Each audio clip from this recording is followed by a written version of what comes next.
Each sunrise presents a quiet doorway, not to the noise, but to yourself. As the Buddha said, the emotions you carry attract their mirror. The thoughts you nurture become real, yet most people wake up only to fall back asleep. Not in bed, but in life, scrolling endlessly, carrying beliefs that aren't their own, chasing a reality that leaves them exhausted. But what if your morning became your power? What if the first thing you said to yourself could shape your entire day? Your mood, your peace, your focus, your life. In this video, you'll discover 5 life-changing truths to tell yourself every single morning, rooted in Buddhist wisdom, emotional clarity, and deep inner transformation. 1. I'm not my thoughts. I'm the quiet awareness beneath them.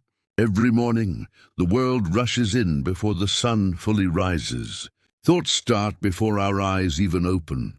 Past regrets, present demands, future uncertainties. And most people suffer before they've even left the bed, not from pain in the body, but from the noise in the mind. There is a quiet storm that brews in our heads, and it steals our peace silently. But the first truth you must tell yourself each morning is this: I am not my thoughts. I am the peace beneath their surface. It sounds simple, but it holds the power to shift your entire day. In Buddhist teachings, the mind is like an untamed monkey swinging through trees, never still. But beyond the monkey's chaos is the sky, vast, silent, undisturbed. That sky is your true self. The mind thinks, judges, predicts, reacts. But you are the one who observes. When you begin the day by identifying with your thoughts, you tie your soul to their fluctuations. When your thoughts reflect anxiety, you embody it. When they carry judgment, you bear the weight. But none of that is you.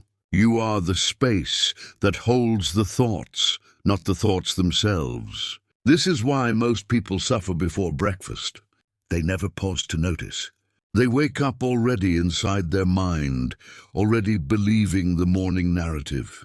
Without knowing it, they let their mind speak first and their spirit second. But a mindful morning is built by reversing that. Let your spirit speak first. Tell yourself, I am not these thoughts. I am the calm observer as they flow by. This truth changes everything. Because once you create that space, just a moment of awareness, you're no longer trapped in the storm. You are sitting beside it calmly, like a serene practitioner sitting under the Bodhi tree, unmoved by the wind. When you observe instead of react, you give yourself the gift of choice. You are not the voice in your head. You are the awareness that hears it. And the more you rest in that silence, the more power you reclaim. So tomorrow morning, before the world has a chance to enter your mind, pause. Settle at the edge of your bed, close your eyes, breathe in, and speak this quietly to your heart. I am not my thoughts. I am the quiet awareness within. 2. Everything I need is already within me. In the early hours, when the light is still soft and the world is just beginning to stir, a quiet illusion takes hold, a quiet lie that whispers, you are not enough. It arrives before your feet touch the ground, a thought that says, you must evolve more, attain more, show more, and in that moment you begin to chase. But before the first step of the day is taken, remember this truth: all that I need already lives within me.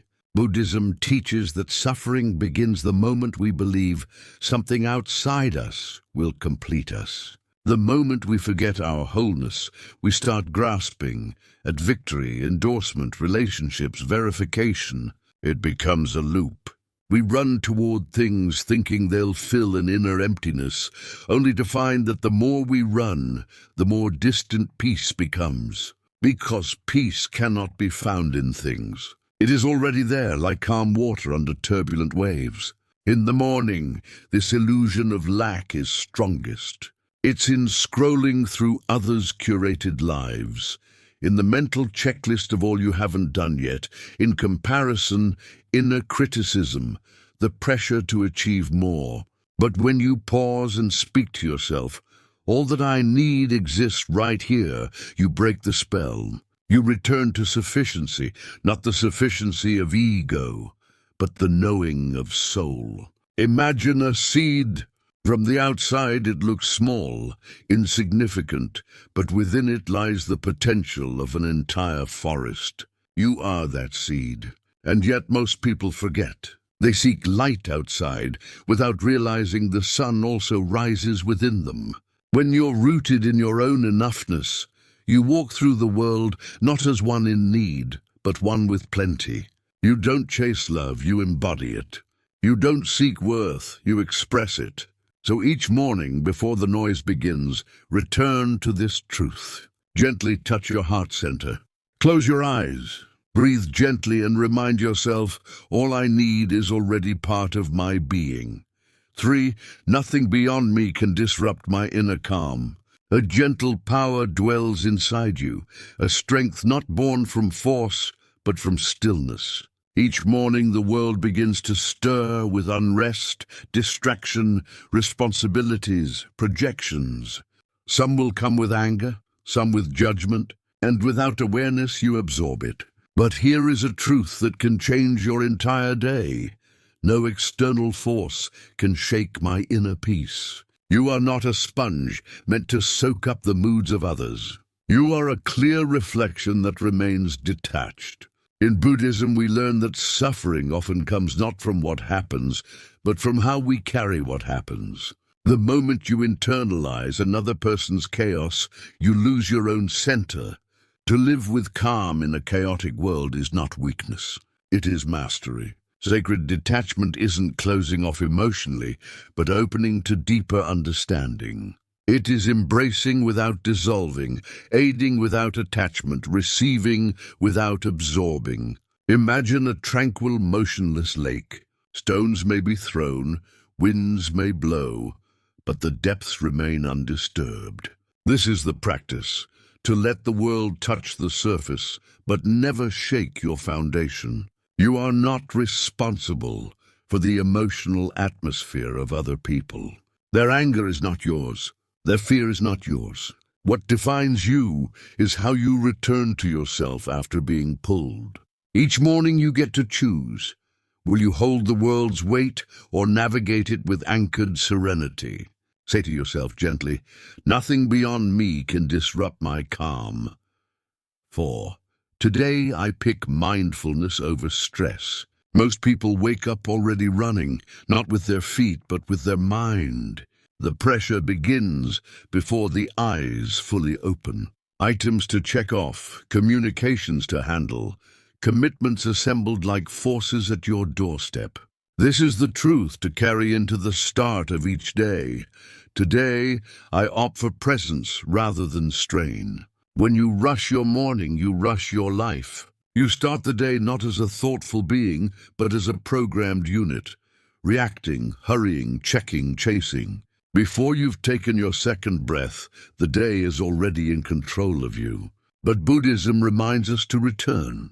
Return to your breath. Return to this moment. Because this moment is the only place where life truly lives. The Buddha once said, "The challenge is thinking time stretches forever." We often live as if life is postponed until some future point. After the inbox is cleared, after the meeting ends. But life doesn't begin when the to-do list is done. Life is happening now, in this inhale, in this exhale, in a quiet sip of tea, in a ray of sunlight warming your skin. Pressure is often just a false belief masquerading as necessity. It convinces us that racing ahead is mandatory, that handling multiple things is impressive. But pressure only pulls us away. It disconnects us from the softness of the present. Presence is your true home. It asks for nothing but your attention. No display, no impeccability, just your willingness to show up fully to what's here. So when the morning arrives, don't begin with your to-do list. Begin with one breath, a brief stop, your hand against your heart center. Speak to yourself with kindness. Today I select mindfulness instead of stress. 5. I am surrendering so life can unfold. Each morning gives you a quiet choice, to grip firmly or to let go. Most of us, without noticing, start the day already clinging to blueprints, to predictions, to our script of how things ought to develop. But here's a truth that can gently set you free. I let go to allow life's rhythm. Attachment is a subtle type of confinement. You may not see the bars, but you feel the weight, the drive to orchestrate, the terror of alteration.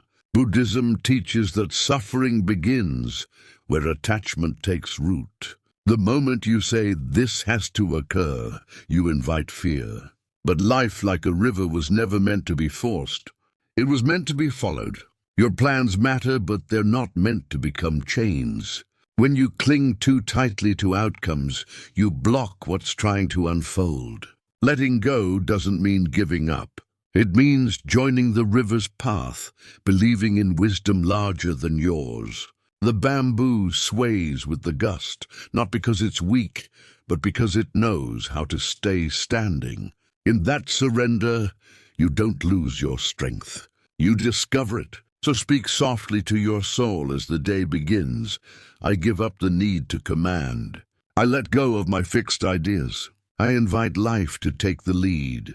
The more you loosen your grip, the more your life begins to flow, like wind, like flowing water, like existence itself. You move with life instead of struggling against it. As the Zen teaching says, when the mind quiets, truth finds its voice. Begin each day by hearing your internal wisdom and watch the external world echo your inner stillness.